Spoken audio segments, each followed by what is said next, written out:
कहा जाता है कि हमारे वैदिक शास्त्रों में, ग्रंथों में जीवन के प्रत्येक समस्या का, प्रत्येक प्रश्न का समाधान है। ऐसी कोई भी वस्तु, कोई भी समस्या नहीं है जिसका वर्णन हमारे शास्त्रों में नहीं किया गया हो। और ये बात हमारे ऋषि मुनियों की विद्वता का प्रमाण देती है। लेकिन पांडव पुत्र भीम इस बात से सहमत नहीं थे और उनको अपनी समस्या इतनी जटिल लग रही थी कि उसका समाधान वैदिक ग्रंथों में भी नहीं हो सकता है। और इसलिए वो अपनी समस्या लेकर वेद व्यास जी के पास गए और फिर उनका जीवन बदल गया। और सिर्फ उनका ही नहीं, अपितु आने वाली संपूर्ण मानव जाति का। किस प्रकार से, आइए देखते हैं और ध्यान से। आज की निर्जला एकादशी, भीमसेन एकादशी, पांडव निर्जला एकादशी व्रत कथा। निर्जला एकादशी का व्रत ज्येष्ठ माह के शुक्ल पक्ष की एकादशी तिथि को किया जाता है।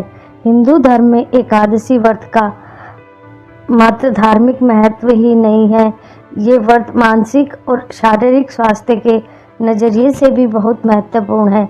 एकादशी का व्रत भगवान विष्णु की आराधना को समर्पित है। इस एकादशी का व्रत करके श्रद्धा और सामर्थ्य के अनुसार दान करना चाहिए।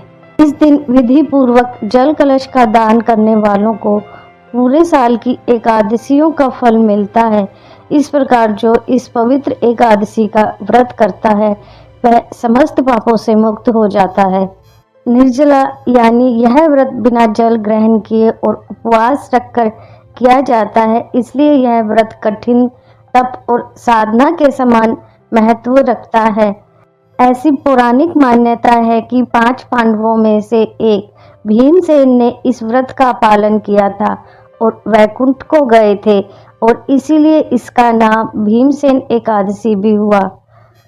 सिर्फ निर्जला एकादशी का व्रत कर लेने से अधिमास की 2 एकादशियों सहित साल की 25 एकादशी व्रत का फल मिलता है।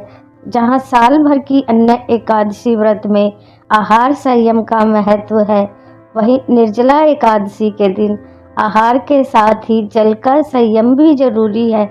इस व्रत में जल ग्रहण नहीं किया जाता है, यानी निर्जल रहकर व्रत का पालन किया जाता है। यह व्रत मन को संयम सिखाता है और शरीर को नई ऊर्जा देता है। यह व्रत पुरुष और महिलाएं दोनों द्वारा किया जा सकता है।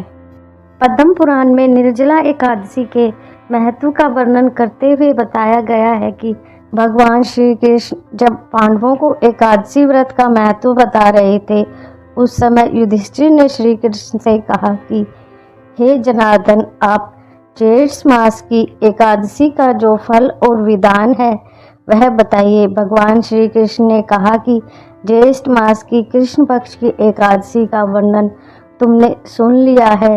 अब ज्येष्ठ मास की शुक्ल पक्ष की एकादशी का कैसा प्रभाव है वह शास्त्र और धर्मों के ज्ञाता वेद व्यास जी से सुनो। वेद व्यास जी ने कहा कि हे कुंती नंदन, ज्येष्ठ मास की शुक्ल पक्ष की एकादशी को निर्जला एकादशी कहा गया है।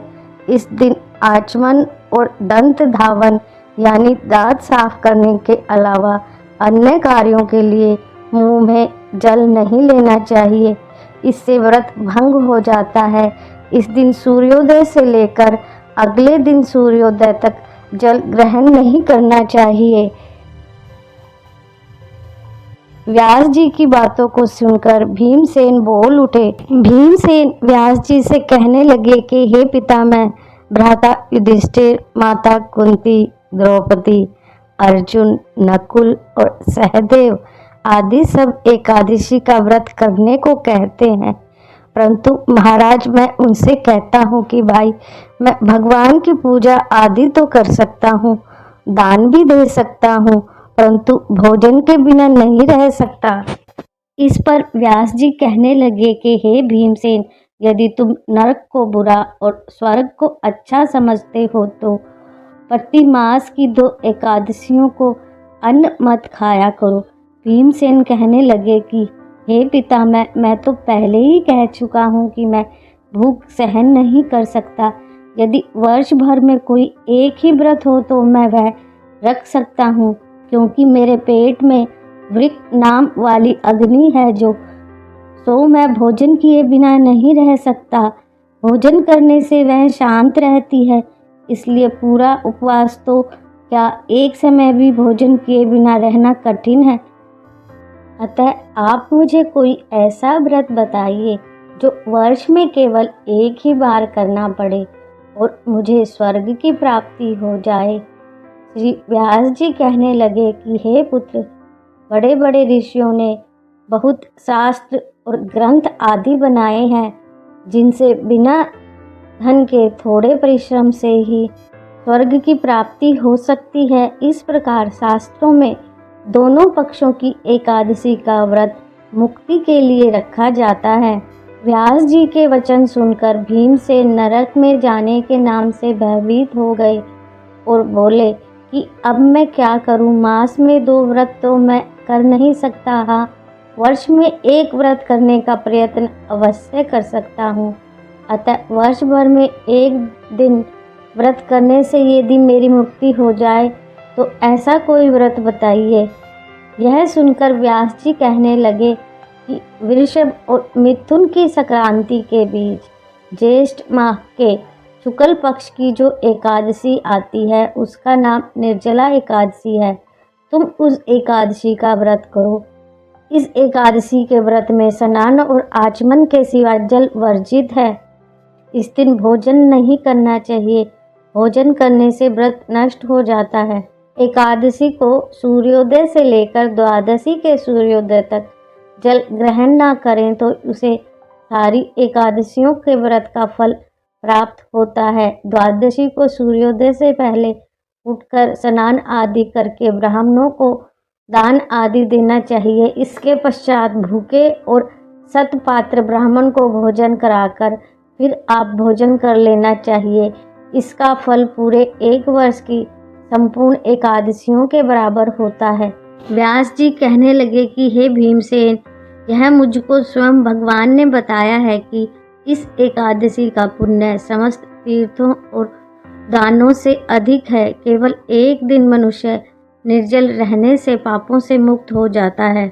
जो मनुष्य निर्जला एकादशी का व्रत करते हैं उनकी मृत्यु के समय यमदूत आकर नहीं घेरते, वरन भगवान के पार्षद उसे पुष्पक विमान में बिठाकर स्वर्ग को ले जाते हैं। अतः संसार में सबसे श्रेष्ठ निर्जला एकादशी का व्रत है, इसलिए यत्न के साथ इस व्रत को करना चाहिए। और इस प्रकार व्यास जी की आज्ञा अनुसार भीमसेन ने उस दिन से निर्जला एकादशी के व्रत का पालन करने लगे और वे पाप मुक्त हो गए। इस एकादशी को पांडव एकादशी, भीमसेन एकादशी के नाम से भी जाना जाता है। वीडियो को लाइक शेयर करें, चैनल को सब्सक्राइब करें और कमेंट में जय श्री विष्णु, ओम नमो नारायण अवश्य लिखें।